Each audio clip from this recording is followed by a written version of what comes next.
Bismillahirrahmanirrahim. Assalamualaikum warahmatullahi wabarakatuh. Alhamdulillah rabbil alamin. Wabihi nasta'in ala umurid dunya waddin. Wassalatu wassalamu ala asrafil anbiya wal mursalin. Amma ba'd.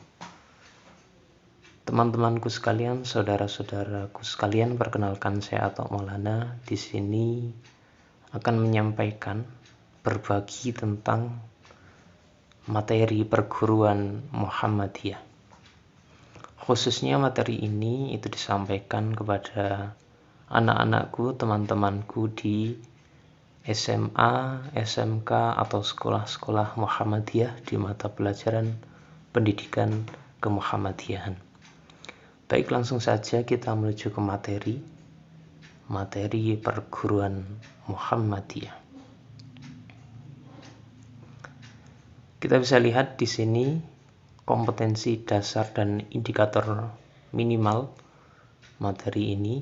Bagi yang ingin membaca bisa di pause terlebih dahulu.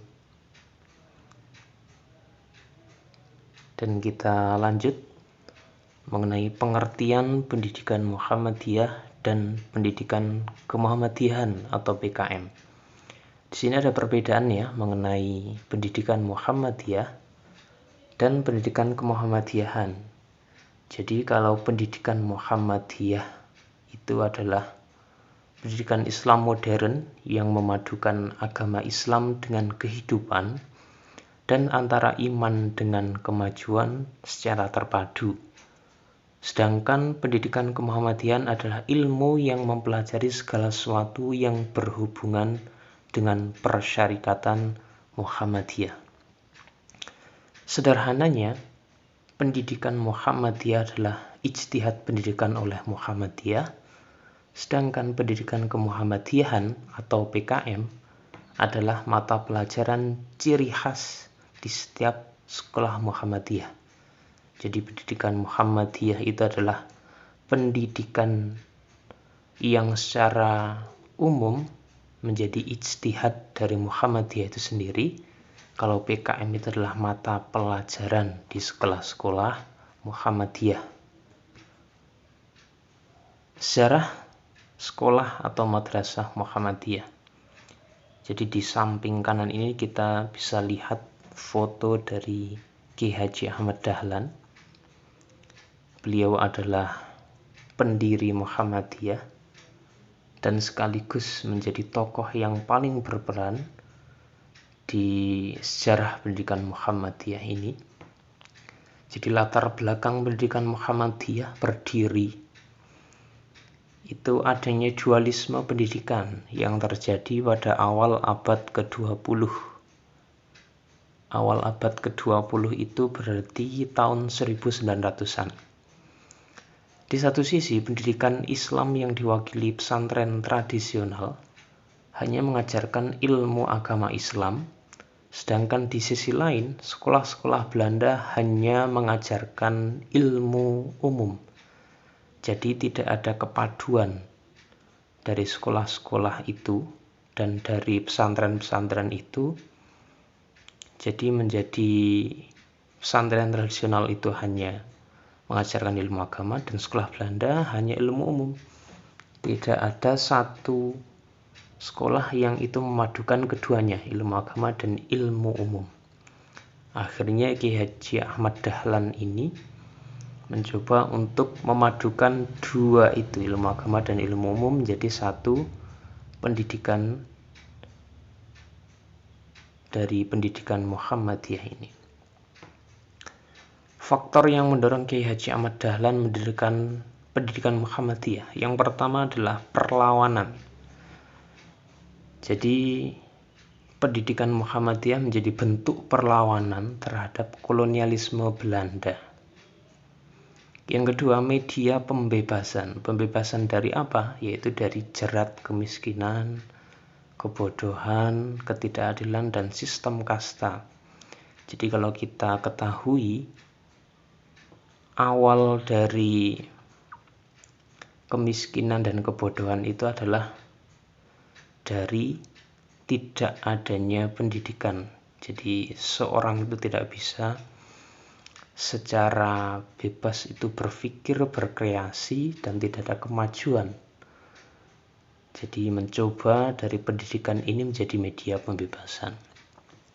Yang ketiga adalah keprihatinan Kiai Haji Ahmad Dahlan terhadap pengajaran agama Islam yang kurang autentik.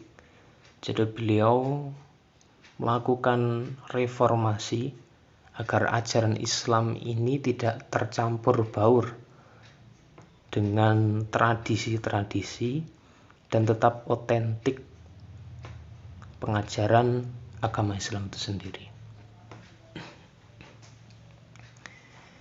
Kiai Haji Ahmad Dahlan di sini kita bisa lihat memadukan antara pesantren tradisional di sisi kiri dan sekolah Belanda di sisi kanan menjadi satu pendidikan Muhammadiyah. Dari pesantren tradisional kita bisa mengadaptasi spirit keislaman yang dikembangkan di pesantren dan diperbarukan. Jadi spirit keislaman di dalam pesantren itu dan tradisi keilmuan Islam di pesantren itu dikembangkan, diperbarukan oleh Kiai Haji Ahmad Dahlan, dikawinkan dengan sekolah Belanda. Di situ Kiai Haji Ahmad Dahlan mengadaptasi metode pengajaran dan kurikulumnya serta sistem yang diterapkan dalam sekolah Belanda, sehingga jadilah pendidikan Muhammadiyah di tengah itu yang Islami dan modern atau berkemajuan. Visi perguruan Muhammadiyah sesuai Muktamar Muhammadiyah ke-46 di Jogja. Visi pendidikan Muhammadiyah yaitu membentuk manusia pembelajar yang bertakwa, berakhlak mulia, berkemajuan dan unggul dalam ilmu pengetahuan, teknologi dan seni atau ipteks sebagai perwujudan tajdid dakwah amar ma'ruf nahi mungkar. Misi pendidikan Muhammadiyah yaitu mewujudkan manusia muslim berakhlak mulia, cakap, percaya diri sendiri, berguna bagi masyarakat dan negara. Ciri khas perguruan Muhammadiyah. Pengertian pendidikan kemuhammadiyahan atau PKM. Seperti yang sudah kita ketahui tadi di awal, jadi PKM itu adalah pelajaran tentang Muhammadiyah. Lalu apa Muhammadiyah itu? Muhammadiyah itu adalah bahasa Arab dari Muhammad dan iyah, artinya adalah pengikut Nabi Muhammad SAW. Sedangkan secara istilah yaitu PKM atau pendidikan kemuhammadiyah adalah ilmu yang mempelajari segala sesuatu yang berhubungan dengan persyarikatan Muhammadiyah. Apa Muhammadiyah itu? Yaitu sebuah organisasi pergerakan Islam yang didirikan oleh Kiai Haji Ahmad Dahlan. Tujuan dari adanya pendidikan kemuhammadiyahan itu sendiri yaitu ada dua. Yang pertama menjadi media kaderisasi, jadi mengkader yang besok itu akan menjadi seorang yang masuk di struktural organisasi Muhammadiyah atau di organisasi otonom Muhammadiyah. Yang kedua, dikenal oleh angkatan muda. Jadi agar meminimalisir adanya salah persepsi terhadap Muhammadiyah itu sendiri, makanya perlu adanya satu sumber yang itu seseorang itu bisa menjadi rujukan. Muhammadiyah itu pergerakannya seperti apa, sejarahnya seperti apa, tujuannya seperti apa, yang secara referensi bisa dilihat dan secara fakta itu juga bisa dibuktikan. Makanya bisa dikenal oleh angkatan muda yang terus akhirnya bisa melanjutkan estafet kepemimpinan di organisasi Muhammadiyah itu sendiri. Kedudukan dan fungsi PKM. Di Muhammadiyah memiliki kedudukan sebagai mata pelajaran yang wajib diajarkan. Maksud Muhammadiyah di sini yaitu PKM ya, Pendidikan Kemuhammadiyahan, memiliki kedudukan sebagai mata pelajaran yang wajib diajarkan dan dipelajari setiap pelajar Muhammadiyah. Fungsi PKM itu sendiri di sekolah Muhammadiyah adalah sebagai pembeda antara sekolah Muhammadiyah dengan yang bukan milik Muhammadiyah. Jadi di sekolah-sekolah negeri atau sekolah-sekolah selain Muhammadiyah itu tidak ada pelajaran pendidikan kemuhammadiyahan ini, menjadi pembeda karena hanya ada di sekolah-sekolah Muhammadiyah. Demikian yang dapat saya sampaikan, mohon maaf atas segala kekurangan. Mari kita tutup dengan membaca hamdalah bersama-sama. Alhamdulillahirabbil alamin. Demikian, wassalamualaikum warahmatullahi wabarakatuh.